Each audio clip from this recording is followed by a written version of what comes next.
Tapi ingat, kau akan kebal terhadap semua santet dan juga kebal terhadap senjata tajam. Jangan pernah melanggar pantangannya ya. Jika kau sampai melanggar pali pantang itu, kau akan mati.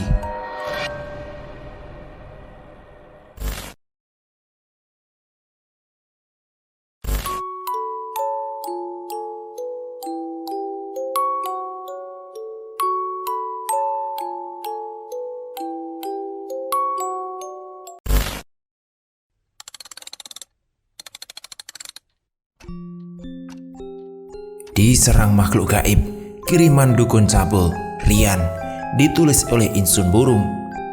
Kali ini kita sudah masuk di part kelima. Dan yang belum nonton, sekali lagi saya ingatkan, tonton juga part 1, 2, 3, dan 4. Linknya ada di deskripsi. Langsung aja kita masuk ke ceritanya. Dua perempuan adalah dalangnya. Dan yang satunya itu adalah dukun tua yang belum sempat menyelesaikan ucapannya, tiba-tiba Atak Tunggal berteriak dan marah. "Bangsat!" Teriak Atak Tunggal seraya melompat keluar rumahnya. Mereka bertiga melihat banyak sosok anak kecil yang berbaring di tanah. Atak Tunggal pun menaburi sesuatu ke arah makhluk-makhluk yang menyerupai anak kecil itu. Dan sosok-sosok itu mendadak menghilang menjadi abu. Lalu dengan wajah marah Atak Tunggal masuk ke dalam rumah. "Banyak anak-anakku yang mati karena serangan dukun itu. Berani sekali dia menyerang kami," ujar Atak Tunggal dengan geram. "Maaf Mang, maaf. Ini semua salahku," ujar Rian menunduk. "Tidak, ini bukan salahmu," ujar Atak Tunggal seraya menepuk pundak Rian. "Kalian tunggu di sini ya. Aku akan memerintahkan anak-anakku untuk lebih berjaga-jaga karena dukun itu sepertinya sangat bernafsu untuk membunuhmu," ujar Atak Tunggal seraya melangkah keluar rumah. Keadaan di rumah saat itu menjadi tegang. Mai, jika aku mati, tolong jaga Ina ya," ujar Rian memeluk ayahnya. Ayahnya tak kuasa menahan tangis dengan ucapan Rian. "Jangan putus asa, Yan.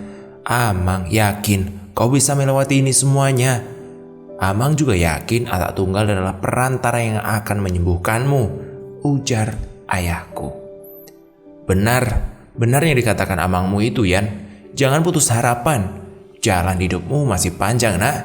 Andai bisa digantikan, Amai rela menggantikanmu, menanggung semua santet-santet itu, ujar ayahnya Rian. Rian kemudian menggeleng. Apa yang Amang dan Amai katakan itu benar. Aku harus hidup, ujar Rian lebih semangat lagi. Kemudian ayahku tersenyum ke arah Rian. Sesaat kemudian Atak Tunggal kembali masuk ke dalam rumah. "Kau akan aman di dalam sini. Aku harus pergi dulu sebentar. Aku akan menemui dukun itu," ujar Atak Tunggal. Lalu setelah itu Atak Tunggal masuk ke dalam sebuah kamar. Ayahku, Rian, dan juga Amang Bujang saling berpandangan. Mereka menunggu hingga larut malam. Namun Atak Tunggal belum juga keluar dari kamarnya. "Sepertinya sudah tengah malam ini," ujar ayahku. "Iya Mang, iya. Tapi kenapa ya Atak Tunggal belum keluar dari kamarnya juga?" Sesaat kemudian pintu kamar itu terbuka. Ketika mereka bertiga menoleh ke arah pintu, terlihat Atak Tunggal keluar dengan tubuh sempoyongan sambil menenteng sesuatu. Kemudian Atak Tunggal melemparkan sesuatu itu ke dekat kaki Rian. "Ini dukun yang sudah mengirim santet kepadamu, dan dia sudah menyuruh jin untuk menyetubuhi seorang gadis, dan darah manis dari gadis itu terus dihisap oleh sosok makhluk peliharaan dukun ini. Gadis itu sempat sembuh, namun lagi-lagi dia terkena santet bilulang dari seorang wanita yang menyukaimu, dan berakhir dengan kematian saat kau berencana menikahi gadis itu. Betul bukan?" ujar Atak Tunggal bertanya kepada Rian. Atak Tunggal lalu mengambil kepala dukun itu dan menyerahkannya kepada sosok Ontu Mintom. Rian kemudian mengangguk pelan. Sekarang dukun itu sudah mati, tinggal 2 lagi. Apa kau ingin membunuh wanita bernama Bino itu, nak? Ujar Atak Tunggal seraya menatap Rian. Rian berpikir sejenak. Dia harus mati secara perlahan-lahan, Mang. Dia harus merasakan sakitnya dan tersiksa seperti Biang dulu. Harus itu, ujar Rian menatap Atak Tunggal. Baiklah, anakku Ontu Mintom, kemarilah. Pergilah kalian ke rumah seseorang perempuan. Di sana ada makanan lezat untuk kalian, ujar Atak Tunggal seraya merebut kepala dukun itu dari tangan makhluk itu. Lalu makhluk itu tiba-tiba menghilang. Kau akan mendengarkan kabarnya nanti, nak. Dia akan merasakan sakit yang dirasakan oleh almarhum kekasihmu itu, ujar Atak Tunggal. Rian kemudian mengangguk. Kalian istirahatlah. Maaf, di rumahku ini tidak punya apa-apa, semisal seperti kasur, bantal atau makanan, ujar Atak Tunggal saat itu. Tidak apa-apa, Tak, tidak apa-apa. Kita sudah terbiasa seperti ini kok, sahut ayahku. Iya, Mang. Amang mau menolong saja. Aku sudah sangat terima kasih, ujar Rian saat itu. Rian, rupanya dari kau datang tadi ada salah satu anakku yang memperhatikanmu. Sepertinya dia menyukaimu, ujar Atak Tunggal menuju ke sudut ruangan yang gelap. Rian tiba-tiba merinding mendengar ucapan Atak Tunggal saat itu. Nah, sini, kemarilah, nak, panggil Atak Tunggal. Sesosok makhluk dengan mata yang menyala dalam kegelapan. Saat sosok itu mendekat, Rian berjalan mundur. Jangan takut kamu. Dia tidak akan menyakitimu, ujar Atak Tunggal. Sosok itu mendekati Atak Tunggal dengan kepala menunduk. Tunjukkan wajah cantikmu, nak, ujar Atak Tunggal sembari menyibak rambut panjang makhluk itu. Kau kenal dengan wajah anak ini, nak? Tanya Atak Tunggal. Rian kemudian mengangguk, tidak percaya dengan apa yang dilihatnya. Lebep, ujar Rian seraya mendekati makhluk itu. Kenapa dia di sini, Mang? Tanya Rian. Setiap siapapun yang mati tidak wajar dan masih ada yang ingin dia sampaikan untuk seseorang atau terkasihnya, aku selalu bermimpi tentang mereka. Makanya saat kalian datang tadi, aku juga heran kenapa ayahmu tidak pernah hadir di mimpiku. Padahal kalau dilihat dari penampakannya, sepertinya dia juga arwah penasaran yang mati tidak wajar, ujar Atak Tunggal. Semua yang ada di sekitar sini itu, atau yang ku sebut tadi, mereka berasal dari manusia yang mati tidak wajar. Aku mengumpulkan mereka semua di sini karena aku pun sebenarnya sangat kesepian. Aku merawat mereka, menyayangi mereka sama seperti anak kandungku. Dia tidak bisa pergi karena masih terganjal oleh Muna. Jika kau menyayangi dia, kau harus ikhlaskan dia pergi, ujar Atak Tunggal. Aku minta maaf, tapi jujur saja aku masih selalu memikirkanmu. Aku sudah berusaha melupakanmu tapi tidak bisa. Tapi aku pun tidak ingin kau menjadi seperti ini. Aku akan mencoba mengikhlaskanmu. Aku ikhlaskan kepergianmu. Dan tentu maafkanlah semua kesalahanku padamu dulu, ujar Rian dengan suara bergetar. Dan untuk terakhir kalinya, dan untuk mengobati rinduku, izinkan aku memelukmu, ujar Rian pelan seraya memeluk makhluk itu. Sekarang kau bisa pergi dengan tenang, ujar Rian dengan terisak tangis. Makhluk itu kemudian menatap Atak Tunggal. Atak Tunggal kemudian mengangguk seperti berpamitan. Lalu makhluk itu perlahan-lahan menghilang. Bagus, sekarang tidurlah. Besok malam kita lanjutkan lagi, ujar Atak Tunggal. Singkat cerita, keesok harinya saat Rian terbangun, dia melihat sosok makhluk berwujud anak kecil dengan lendir yang terus keluar dari mulutnya. mengelilingi Rian. Seketika Rian berteriak kaget bercampur jijik. "Atak Tunggal, Atak Tunggal!" Atak Tunggal segera masuk ke dalam rumah. "Hus, jangan ganggu dia," ujar Atak Tunggal kepada makhluk itu. Mereka segera berlari meninggalkan Rian. "Udah, tidak usah takut kamu. Mereka menyukaimu. Kalau kamu mau, kau boleh membawanya salah satu dari mereka," ujar Atak Tunggal. Dengan cepat Rian menggelengkan. Enggak. Tidak, Atuk, tidak." Kemana Mang Yang Sah dan amaiku, Mang?" tanya Rian saat itu. "Mereka keluar." Atak Tunggal mendekati Rian. "Aku akan mengambil benda itu dari tubuhmu. Apa kau siap?" Rian kemudian mengangguk pelan. "Buka bajumu," perintah Atak Tunggal. Lalu Atak Tunggal menempelkan telapak tangannya kepada punggung Rian, lengan dan perutnya. Rasa sakit yang amat sangat dirasakan perlahan-lahan hilang saat benda-benda kiriman itu berhasil dikeluarkan. "Malam ini aku akan memandikanmu," ujar Atak Tunggal seraya melempar benda-benda itu pada kumpulan makhluk yang sudah menunggu itu. Rian bangun dari duduknya dan melangkah ke pintu. Tak jauh dari sungai terlihat Mak Bujang dan ayahku sedang memasak makanan, dikelilingi beberapa makhluk yang menyeramkan. Rian bergidik mengeri melihat pemandangan saat itu. Lalu Rian berbalik masuk. Namun tiba-tiba Rian terlonjak karena kaget saat wajahnya hampir mencium wajah makhluk yang menyeramkan itu. Rian segera berlari keluar rumah mendekati ayahku dan Mang Bujang. Anehnya, saat kaki Rian menginjak tanah, penglihatannya pada makhluk-makhluk menyeramkan itu tertutup. Rian kemudian berlari dengan nafas ngos-ngosan. "Kamu kenapa, Yan? Kamu kenapa?" "Tidak apa-apa. Aku mau mandi dulu ya, Mai. Nanti biar aku yang masak," ujar Rian. "Lebih baik kau memancing ikan saja, Yan."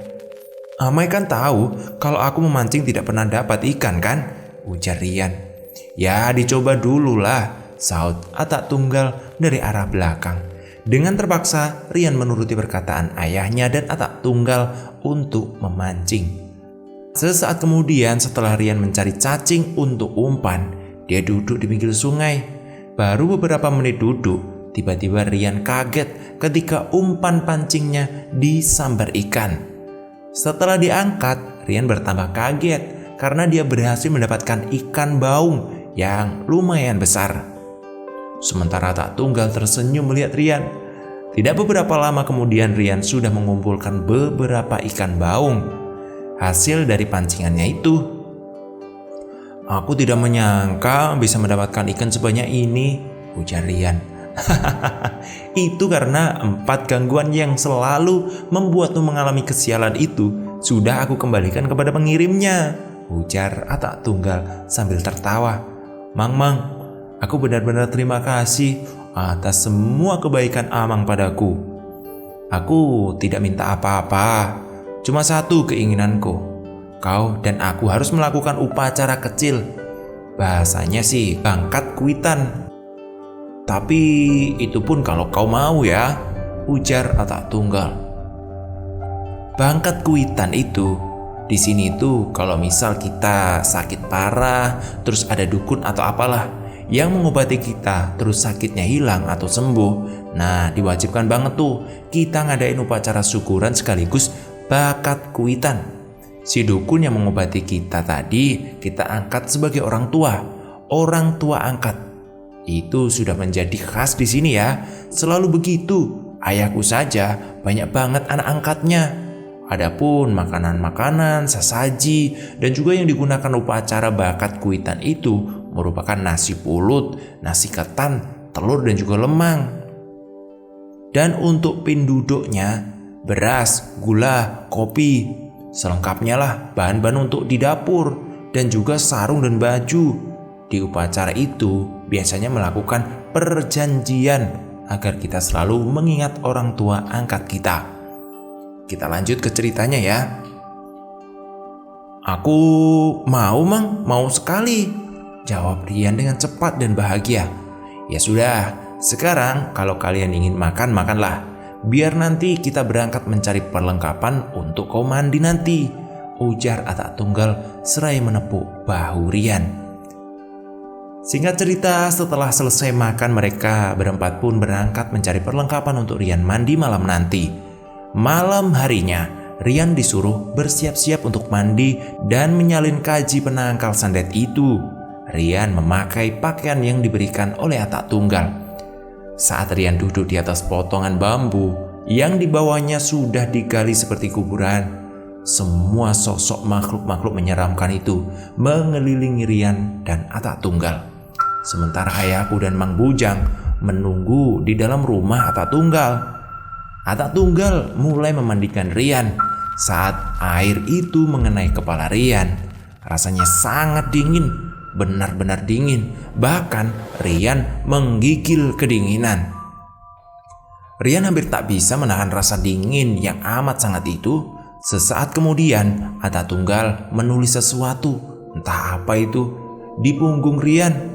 Saat tulisan itu selesai, rasa dingin yang menyerangnya itu berangsur-angsur hilang. "Apa yang kau rasakan, Nak?" tanya Atak Tunggal. Aku sudah tidak merasakan dingin lagi, Tok," jawab Rian. Atak Tunggal kemudian tersenyum. "Tubuhmu sudah bersih dari sisa-sisa panah itu. Sekarang berdirilah dan ganti pakaianmu dengan ini," ujar Atak Tunggal seraya menyerahkan pakaian untuk Rian. Rian bergegas mengganti pakaiannya dan mereka berdua masuk ke dalam rumah. "Sudah selesai tak?" tanya ayahku. "Tinggal menyalin kaji penangkal santet saja." "Lebih baik sekarang kau menyalin kaji ini ya, Nak," ujar Atak Tunggal. "Memangnya kaji seperti apa itu, Tak?" "Senaman Bamarem." "Senaman Bamarem? Apa itu?" Iya, Rian dan Atak Tunggal masuk ke dalam sebuah kamar. "Rian, kaji ini merupakan kaji yang sangat berbahaya. Jika kau langgar pantangannya, nyawamu adalah taruhannya." "Pali pantang itu seperti apa, Mang?" tanya Rian. "Pertanyaan yang bagus. Ada 3 pali pantang yang tidak boleh dilanggar. Pertama, darah perawan. Artinya, darah perawan di sini adalah jangan pernah menyetubui seorang gadis tanpa ikatan pernikahan. Yang kedua, jangan pernah terlambat memberi makanan untuk ganan kanji itu. Dan yang ketiga, ini yang paling sulit. Di hari-hari tertentu, Senin, Kamis, dan Jumat, kau harus menggendong ganan kanji itu di belakangmu, seperti menggendong tuyul itu," jawab Atak Tunggal. "Tapi ingat, kau akan kebal terhadap semua santet dan juga kebal terhadap senjata tajam. Jangan pernah melanggar pantangannya ya. Jika kau sampai melanggar pali pantang itu, kau akan mati. Arwahmu tidak akan kembali dan arwahmu akan menjadi tempat jipen atau budak," ujar Atak Tunggal pelan. Rian menelan ludahnya mendengar semua ucapan Atak Tunggal. Tubuhnya mendadak merinding. Aku rasa aku tidak akan sanggup dengan pali pantang itu, Mang. Itu terlalu sulit," ujar Rian. "Kau berbeda dari ayahmu. Nyalimu hanya sebesar kelingking," ujar Atak Tunggal sambil tertawa. Lalu Atak Tunggal menyuruh Rian keluar karena Rian tidak bersedia menyalin kaji itu. "Bagaimana, Yan? Bagaimana?" ayahku bertanya. Rian kemudian menggeleng pelan. "Syukurlah, Amang takut kau mau menyalin kaji itu, Yan," ujar ayahku sembari mengelus dada. "Mang, kalau boleh tahu dari mana Amang tahu kalau ayahku memakai kaji kebal seperti itu?" tanya Rian. "Karena pada masa itu hanya aku dan ayahmu yang sanggup menerima segala pali pantang itu. Dan setelah itu kami berpisah," ujar Atak Tunggal. "Makanya dari awal kalian datang, aku bertanya tentang sosok yang ada di sebelahmu itu, karena aku sangat mengenal wajah dan sosoknya. Dan aku heran kenapa bisa ayahmu mati dan kenapa kaji itu hilang. Padahal kan ayahmu itu bersikap dingin terhadap perempuan Dan untuk kedua pali pantang lainnya, aku tidak yakin ayahmu melanggarnya. Dia pun seperti enggan menemuiku kemarin. Padahal aku bisa saja membantunya membalaskan dendam terhadap si pembunuhnya, ujar Tak Tunggal. Ayahku dan Amang Bujang saling bertatapan tidak mengerti.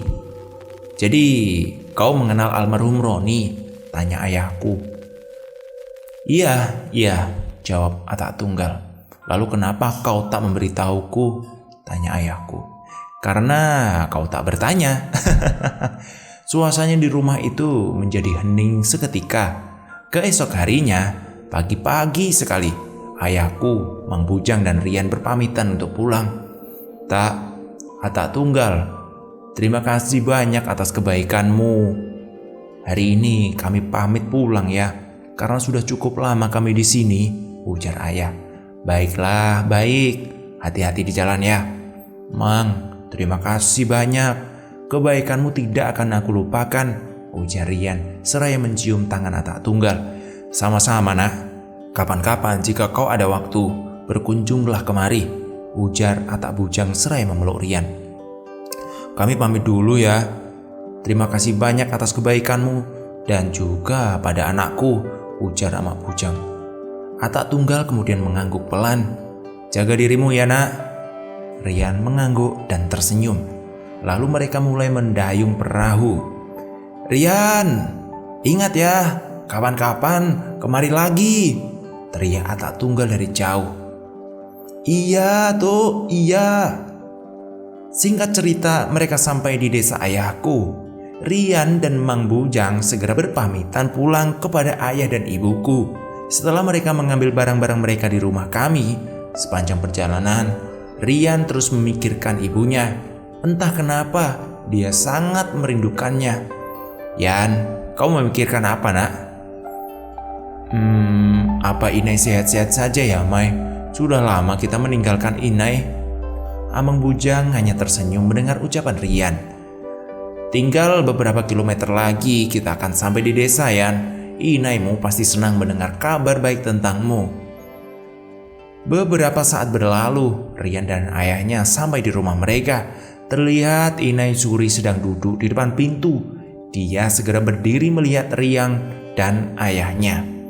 Kalian sudah pulang, ucap Inai tersenyum. Inai sudah menyiapkan makanan untuk kalian berdua. Bagaimana perjalanan kalian di sana? Apakah Yan Saada? Kenapa kalian lemah sekali? Tanya Inai Suri. Rian dan ayahnya pun menceritakan tentang semua yang terjadi kepada Inai. Inai Suri duduk mendengarkan cerita itu. Nah, benar kan dugaan Inai Yan? Untung kamu cepat ke sana. Jika terlambat, Inai bisa kehilanganmu, ujar Inai. Kurang ajar sekali si Lati itu ya. Biarkan saja Nai, mereka juga akan mendapat balasan yang setimpal kok. Tak terasa hari berganti. Siang itu, Rian tengah duduk di dalam kamar. Tiba-tiba dari pintu kamar terdengar ketukan keras. Yan, buka Yan, buka. Apa sih Nai, apa? Tanya Rian seraya membuka pintu kamarnya. Itu Yan, itu. Ada perempuan di luar. Inai tidak mengenalnya. Paling juga orang gila, ujar Rian seraya keluar kamarnya dan berjalan keluar rumah. Saat sampai di depan, Rian tertegun melihat seorang perempuan dengan wajah pucat sedang menangis seraya menatap Rian. Mau apa kamu kemari? Bentak Rian. Rian, maafkan aku Yan. Tolong maafkan aku. Aku mengaku salah padamu. Tolong maafkan aku. Isak perempuan yang tak lain adalah Binoy. Maaf, tidak bisa menghidupkan kekasihku. Dan juga ulahmu itu sudah kelewatan, bentak Rian. Kau memang pantas menerima semuanya ini kan? Kau memang harus tahu bagaimana sakit dan tersiksanya Diang saat itu, teriak Rian marah. Perempuan itu sujud di kaki Rian. Yan, maafkan aku. Tolong Yan, tolong. Aku tidak mau mati. Tolong Yan, maafkan aku. Binoy sambil memeluk kaki Rian. Dengan kasar, Rian menendang tubuh perempuan itu. Rian, ada apa ini Yan? Tanya Inai seraya memegang tangan Rian. Jangan begitu Yan, jangan. Apa kau tidak lihat wajah perempuan itu pucat sekali? Ujar Inai Suri. Kalau Inai ingin tahu dalang kematian Diang, perempuan iblis itu yang membuatnya. Jadi ini dia perempuan yang kau ceritakan itu? Tanya Suri. Iya ini orangnya. Inai Suri mendekati perempuan itu dengan raut wajah yang tidak senang. Tidak ada gunanya kamu di sini. Anakku tidak akan memaafkanmu. Lebih baik kamu pergi. Bentak Inai Suri seraya mendorong tubuh perempuan itu. Sementara Rian segera masuk ke rumahnya. Rian mengambil HP-nya dan mengirim pesan untuk teman-temannya di mes. Sesaat kemudian HP Rian berdering. Toto menelponnya. Halo Toh, halo.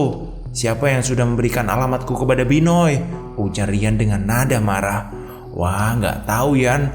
Aku aja kaget pas baca SMS kamu. Ujar Toto. Kamu sekarang di mana? Tanya Rian. Lagi ngumpul di tempat kerja. Berikan teleponnya sama Wewen. Suruh Rian dengan marah. Halo Yan, kangen ya? Tanya Wewen. Wen, apa kamu memberikan alamat rumahku pada Binoy? Iya Yan, iya. Dia nangis-nangis kemarin. Katanya mau ketemu kamu, mau minta maaf. Jadi aku pikir gak apa-apa. Kan niatnya baik. Rian menarik nafas panjang lalu menceritakan apa yang sebenarnya terjadi kepada teman-temannya lewat telepon. Gila, parah banget tuh perempuan, ujar Midun. Makanya lain kali kalau mau ngasih alamatku harus tanya dulu. Setidaknya kirim SMS dulu lah, ujar Rian kesal. Iya Yan, iya. Gak akan aku ulangi lagi. Maaf deh, maaf, ujar Wewen saat itu. Yaudah, ingat, kalau dia mati di depan rumahku, kalian semua yang harus tanggung jawab buat nguburin mayatnya, ujar Rian kesal seraya menutup telepon. Inai Suri masuk ke dalam kamar. Perempuan itu tidak mau pergian. Dia terus menunggu di tanah. Biarkan saja Nai, jangan dihiraukan. Sebenarnya ibu tidak tega. Bekas dia duduk tadi penuh darah Yan. Diang dulu juga begitu Nai, bahkan lebih parah dari itu. Jadi ini tentang tadi malam itu. Semuanya aman kok. Cuma Niwi yang ganggu-ganggu, nagih janji. Inai Suri menghela nafas. Dia maklum jika anak kesayangannya itu tidak mau memaafkan Binoy. Karena memang perbuatan Binoy itu sudah merenggut nyawa kekasih Rian. Ya udahlah nak, Inai mau ke warung dulu. Kunci pintunya dari luar ya Nai. Sembari merebahkan tubuhnya di atas kasur, sesaat kemudian Rian meraih jaket hitamnya yang dulu pernah dipakai oleh almarhum Diang. Diang, aku sangat merindukanmu, gumam Rian seraya memeluk jaket itu. Tiba-tiba, beberapa saat setelah ibunya pergi, ada keributan di depan rumah Rian. Yan, teriak beberapa orang warga di jendela kamar Rian. Kenapa? Itu loh, ada perempuan di halaman rumahmu. Dia terluka Yan. Oh, udah biarin, ujar Rian acuh. Sepertinya dia mengenalmu Yan. Lebih baik kau temui dulu. Kasihan wajahnya pucat sekali, ujar Pak RT. Itu bukan urusanku Pak. Warga itu melangkah menjauhi jendela Rian. Dengan acuh Rian menutup jendela kamarnya. Dasar perempuan iblis, umpat Rian kesal dari jendela. Suara orang di depan rumahnya sudah tidak ada lagi. Rian berjalan keluar kamar untuk memastikan apakah Binoy masih ada di depan rumah. Aku lupa kalau pintunya dikunci dari luar ya sama Inai, ujar Rian segera berjalan ke arah kamarnya. Rian membuka jendelanya dan melompat turun. Syukurlah perempuan itu sudah pergi. Yan, kamu ngapain di situ? Tanya Inai sembari menepuk pundak Rian. Inai, kaget saya. Perempuan itu dibawa Pak RT ke rumahnya, ujar Inai. Udah biarin aja Nai, itu bukan urusan kita lagi. Dia sekarat loh Yan. Lebih baik kau tengoklah ke rumah Pak RT. Tidak. Lebih baik aku menyimpan dendam Nai. Tidak baik loh nak menyimpan dendam itu. Inai yakin Dian pun akan sedih melihat begini. Rian kemudian menarik nafas panjang. Baiklah, Aku akan ke rumah Pak RT. Lalu dengan tergesa-gesa Rian berjalan menuju rumah Pak RT. Sesampai di depan pintu rumah Pak RT, terperangah melihat darah membanjiri lantai rumah itu dan terlihat seorang perempuan terbaring lemah menatap ke arah Rian. "Yan, aku minta maaf padamu dan juga kekasihmu. Aku memang pantas menerima ini semua." Ucapan perempuan itu seperti semakin lemah. Rian kemudian mendekatinya. "Aku sudah memaafkanmu." Sesaat setelah Rian memaafkan Binoy, perempuan itu menghembuskan nafas terakhirnya. Hati kecil Rian tak tega melihat kejadian itu. Hari demi hari berlalu. Sore itu Rian berkumpul dengan teman-temannya di sebuah warung di dekat sungai. Tiba-tiba saat asik ngobrol, Toto melihat sebuah perahu karam di tengah sungai. "Astaga, ayo kita bantu mereka," ujar Toto seraya menuju ke arah perahu yang tenggelam. Rian dan teman-temannya segera berlari turun ke sungai tanpa membuang waktu. Kemudian mereka terjun ke sungai, berenang mendekati perahu itu. Toto menangkap seorang anak kecil dan segera membawanya ke tepi sungai. Rian merasakan kakinya menyentuh sesuatu. Rian menyelam untuk menarik sesuatu itu. "Ya Tuhan, ini kan manusia," batin Rian segera menarik orang itu ke permukaan. "Ya ampun, perempuan," kuman Rian. Teman-teman Rian yang lain berenang ke tepian. "Apa kira-kira masih ada orang yang belum kita temukan?" tanya Toto. "Sepertinya tidak ada, mereka cuma berempat." "Ya sudah kalau gitu, kita bawa mereka naik ke atas dulu ya," ujar Toto. Rian dan teman-temannya membawa keempat orang itu ke rumah Pak RT. Warga berkumpul di rumah Pak RT. Ada yang membawakan makanan, ada yang membawakan pakaian atau selimut. "Yan, bayi ini terus menangis. Sepertinya dia kelaparan," ujar Toto dengan raut wajah bingung. "Sini, biar aku yang menggendongnya." Toto menyerahkan bayi itu kepada Rian. "Ya ampun, Toh. Pakaiannya basah begini. Kenapa belum kamu ganti sih?" bentak Rian. Toto kemudian menggaruk kepalanya. "Kan kita tidak punya baju bayi, Yan." Wen, tolong kamu ke rumahku ya. Ambil uangku di dalam lemari. Terus kamu ke warung, belikan minyak kayu putih sama bedak ya. Kalau ada baju bayi sekalian," ujar Rian. Iya. Rokok sebungkusnya, Yan. Aku males pulang ngambil uang." Iya. Sesaat setelah Wewen keluar rumah, tiba-tiba dia masuk kembali. "Yan, maksudmu lemari itu lemari yang mana ya? Lemari yang ada di kamar ibumu atau yang di kamarmu?" "Yang di kamarku lah, Wen. Kalau kau ingin mengambil uang di lemari ibuku juga tidak apa-apa. Paling kau yang akan dipukul ibuku," ujar Rian kesal saat itu. Iya. 2 bungkus rokoknya ya, Yan. Hutang dulu, nanti aku bayar." Iya, udah cepet." Rian menggendong bayi itu berusaha membuat bayi itu tenang. Yan, Midun. Kau pengalaman sekali mengurus anak ya, Yan," ujar Midun. "Aku curiga jangan-jangan kau sudah punya anak dengan Diang dulu." "Terserah kau lah, Dun." "Yan, gadis ini cantik juga." "Mungkin itu ibunya, Dun," sahut Toto. "Lalu Amang ini siapa? Aku tidak percaya jika dia itu suami dari perempuan ini." Pak RT, Toh, Yan, gadis ini bangun," ujar Midun.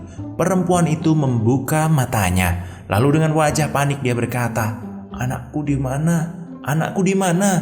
Isak perempuan itu. Rian yang mendengar itu segera masuk ke dalam rumah. "Maaf, ini anakmu. Aku tidak bermaksud apa-apa kok.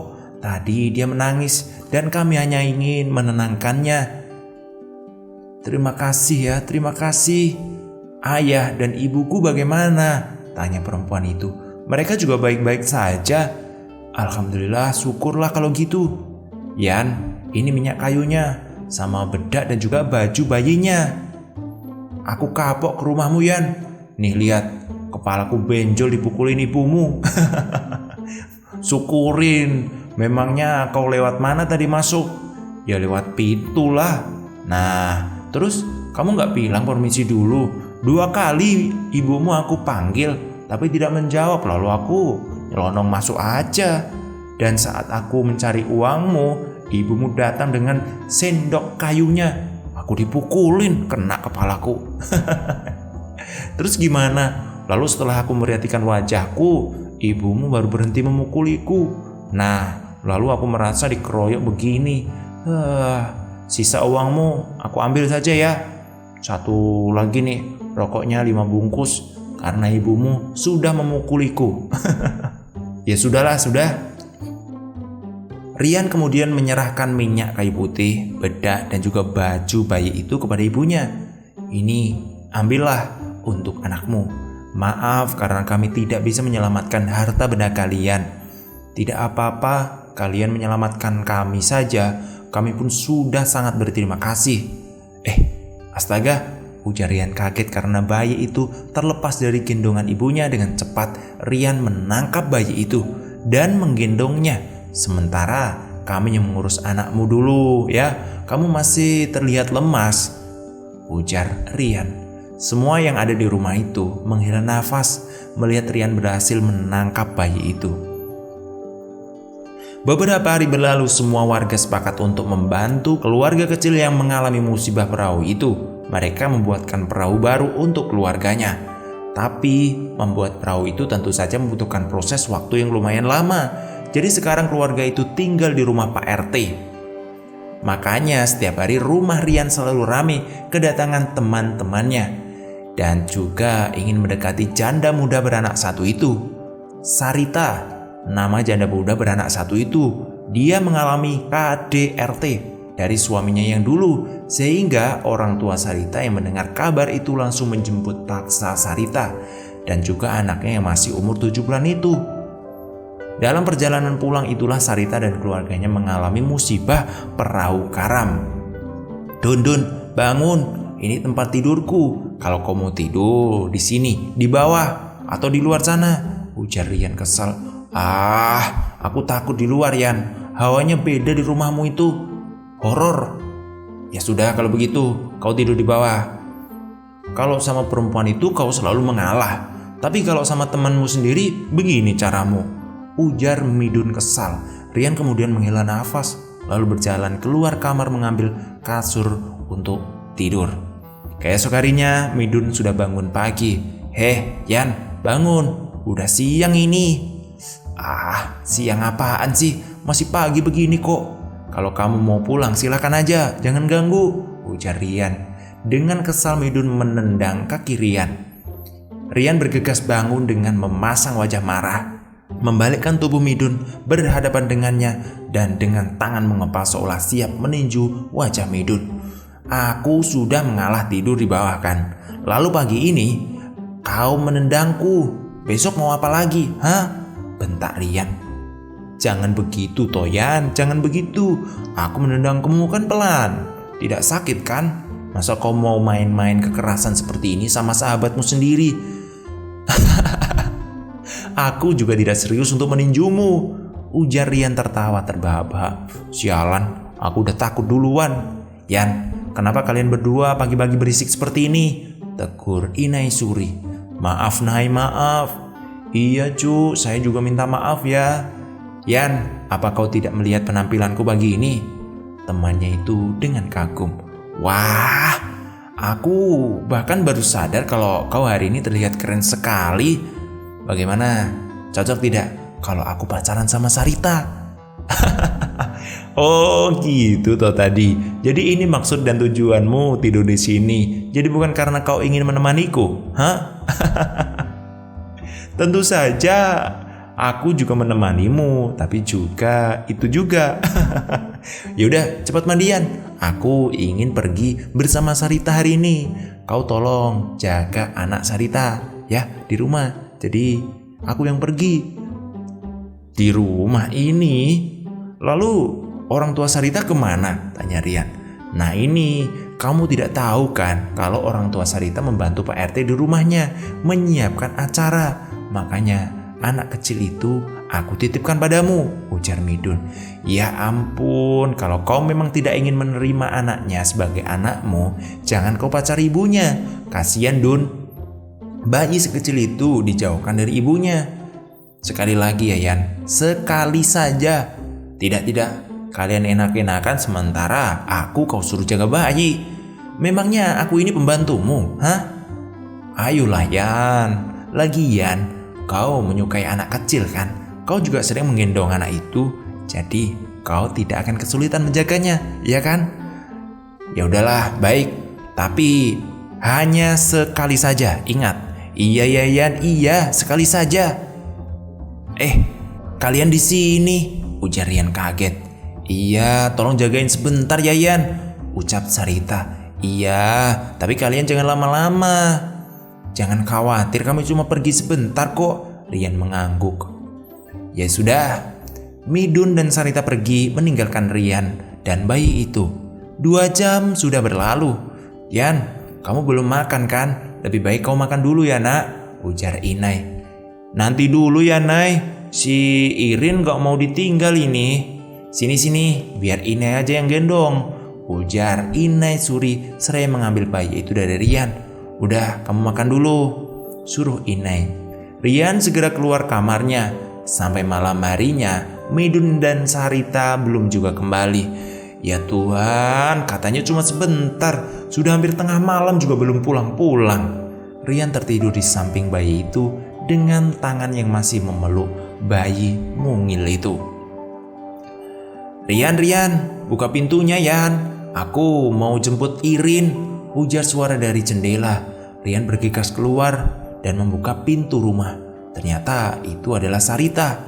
Kenapa malam sekali kalian pulang? Tanya Rian. Maaf Yan, Midun meninggalkanku sendirian. Aku berjalan kaki dari sana untuk pulang ke sini. Memangnya ada masalah apa kok begitu? Ayo masuk. Seraya mempersilahkan Sarita untuk masuk. Sarita mengikuti Rian masuk ke dalam rumah. Udah, sekarang coba ceritakan. Ada masalah apa kamu dan juga Midun?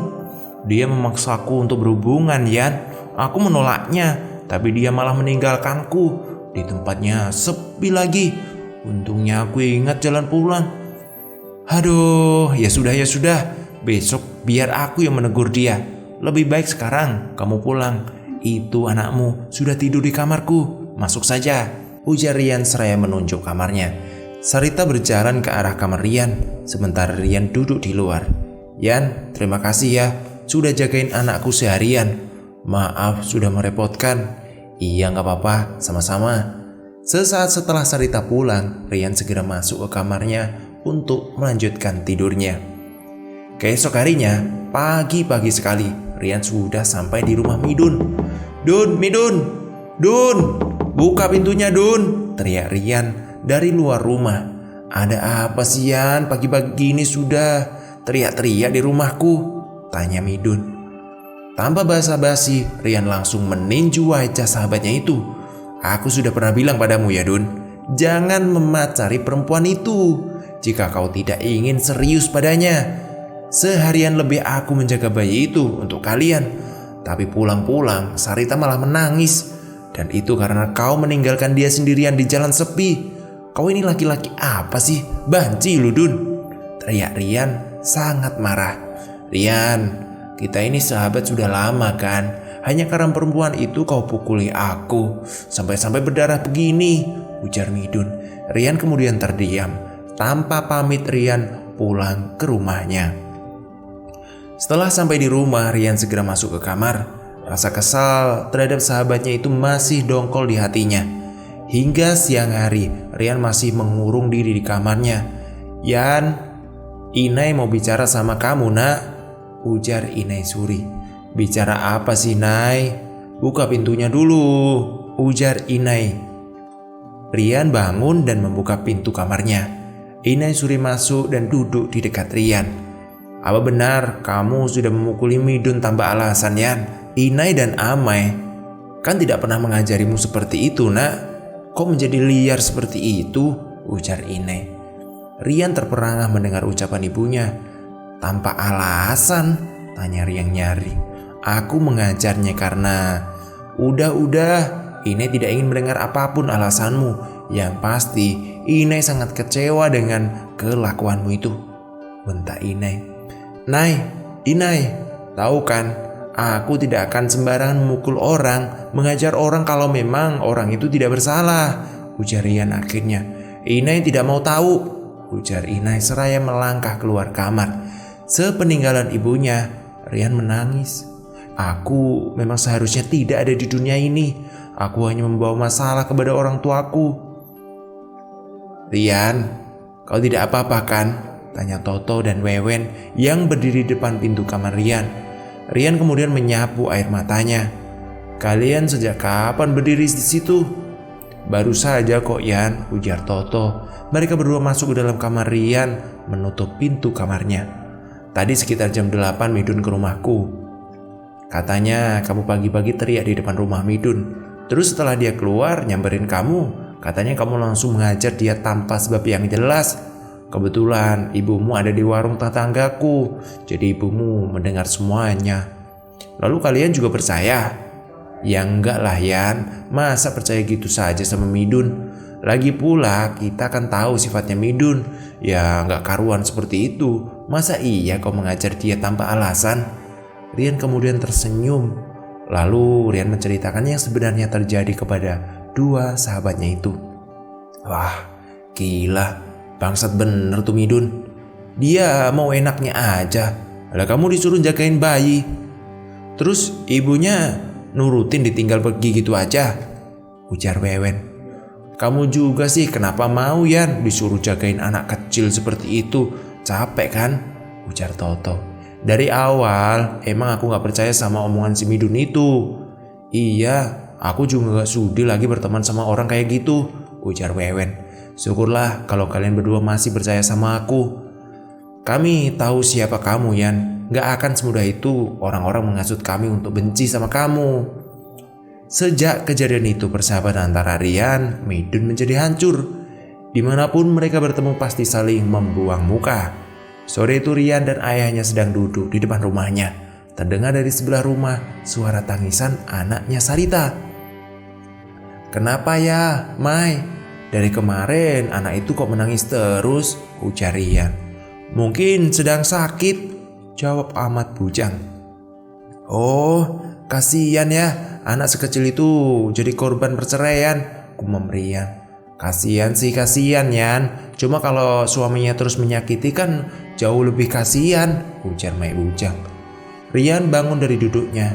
Mau kemana kamu Yan? Tanya Amai Bujang. Mau ke sebelah. Kasihan sekali Mai. Rian masuk ke rumah tempat Sarita dan keluarganya tinggal. Kenapa anak mau menangis terus? Tanya Rian. Gak tahu Yan. Padahal tubuhnya sehat-sehat saja loh, Sarita.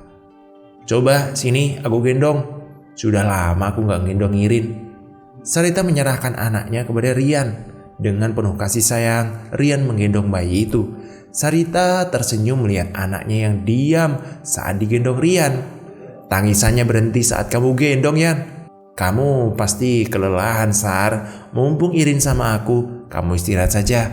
Makan kalau perlu, ujar Rian seraya melangkah keluar kamar, membawa bayi itu tepatnya ke rumah Rian. Bayi itu dibawa Rian ke dalam kamarnya. Bayi itu tidur di gendongan Rian. Kasihan kamu nak, gumam Rian seraya mengelus pipi bayi itu. Rian meletakkan tubuh mungil itu di tempat tidurnya. Yan, kamu sudah cocok jadi ayah, ujar Amai Bujang mendekati Rian. Rian cuma tersenyum. Apa tidak sebaiknya kau menikah dengan Sarita saja Yan? Tanya Amai Bujang. Hah? Kenapa memangnya? Tanya Rian. Tidak apa-apa, Amai hanya kasihan saja sama bayi itu. Sepertinya dia juga nyaman sekali bersamamu. Kok bisa begitu Mai? Memangnya kalau setiap aku menyukai anak kecil berarti aku harus menikahi ibunya? Tidak juga sih, kan kamu juga lajang, ibunya juga janda. Ada baiknya kalian menikah. Aku tidak memikirkan hal itu Mai. Aku menyukai semua anak kecil. Bukan hanya Irin saja, tapi semua Mai, semua. Ya sudahlah kalau gitu, terserah kamu. Amai mau pergi menyusul ibumu dulu ya Yan. Iya Mai, iya. Rian keasikan bermain dengan anak itu sampai dia tidak sadar Sarita sudah berdiri di depan pintu kamarnya. Wah, Irin terlihat sangat senang bermain dengan kamu, Yan. Andai ayahnya perhatian seperti kamu dulu ya, mungkin aku dan Irin tidak akan pergi meninggalkan dia, ujar Sarita seraya melangkah masuk ke dalam kamar. Kamu mau jemput Irin? Iya. Namun saat berada di gendongan ibunya, bayi itu mendadak menangis lagi, seakan tidak ingin jauh-jauh dengan Rian. Biarkan saja dia di sini sampai dia tertidur, ya. Maaf ya Yan, maaf. Anakku sangat merepotkanmu. Udah, tidak apa-apa. Sarita tersenyum lalu duduk di kursi yang ada di kamar Rian. Yan, kelihatannya kau sangat menyukai anak kecil. Iya, jawab Rian singkat. Hening. Hanya suara Rian dan bayi itu yang terdengar. Sesaat kemudian bayi itu mulai menangis. Sarita, sepertinya Irin sudah kehausan dan juga mungkin ngantuk. Kau susui dulu lah Irin. Aku mau keluar dulu, ujar Rian. Sarita mendekati anaknya dan mulai menyusui bayinya itu. Beberapa saat kemudian bayi kecil itu terlelap. Apa Irin sudah tidur? Iya. Ya sudah, biar aku antar. Di luar sudah gelap, ujar Rian seraya mengangkat tubuh mungil itu. Sarita berjalan lebih dahulu. Yan, maaf ya, cucuku merepotkanmu, orang tua Sarita dari kejauhan. Iya, tidak apa-apa. Mau minum dulu Yan? Tanya Sarita. Tidak usah, aku udah mengantuk, jawab Rian lalu bergegas pulang. Sejak saat itu hampir setiap hari sepulang kerja, Rian selalu menjemput bayi itu untuk menemaninya di rumah. Dan anehnya, bayi itu pun selalu tertidur setelah bersama Rian. Dan malam itu, sama seperti malam-malam biasanya, Irin sedang bermain bersama Rian di dalam kamarnya. Padahal sudah jam segini loh, kenapa ya Irin masih belum juga mengantuk, ujar Sarita seraya duduk di samping Rian yang tengah bermain dengan Irin. Biarkan saja, kamu pasti capek ya Yan. Rian kemudian tersenyum seraya menoleh ke arah Sarita. Kalau kau sudah mengantuk, tidur saja di sini. Nanti kalau Irin sudah tidur, aku akan membangunkanmu, ujar Rian seraya menepuk tempat tidurnya. Sarita yang memang sudah mengantuk menuruti perkataan Rian. Sementara Rian membawa Irin keluar kamar. Setelah lumayan lama bermain dengan Rian, akhirnya bayi itu mulai menangis. Rian membawanya masuk ke dalam kamar. Sar bangun, Irin sepertinya ingin tidur, ujar Rian seraya meletakkan bayi itu di samping Sarita. Sar, di luar hujan, sebaiknya kalian tidur di sini saja. Lagi pula orang tuamu juga belum pulang kan? Lalu kamu? Aku bisa tidur di bawah. Maaf ya Yan, maaf, kami jadi sering merepotkanmu. Rian kemudian bergegas menarik tangannya. Iya, tidak apa-apa. Rian menggelar kasur di lantai lalu berbaring, berusaha memejamkan matanya. Sementara di luar, hujan yang amat sangat deras. Tiba-tiba ada sesuatu yang menindih tubuhnya. Hembusan nafas hangat di pipinya. Rian perlahan-lahan membuka mata. Astaga, kau kenapa? Ujar Rian sambil melihat Sarita berada di atas tubuhnya.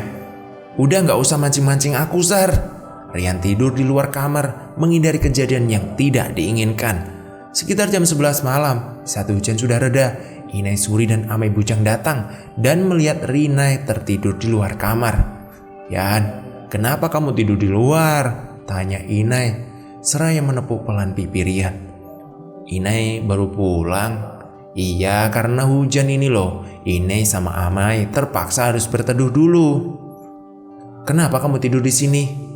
Sarita dan Irin sedang tidur di kamarku karena hujan, makanya aku menyuruh mereka tidur di sini. Kamu tidak macam-macam kan, Yan? Tanya Inai. Tidak, Nai, tidak. Makanya aku tidur di luar.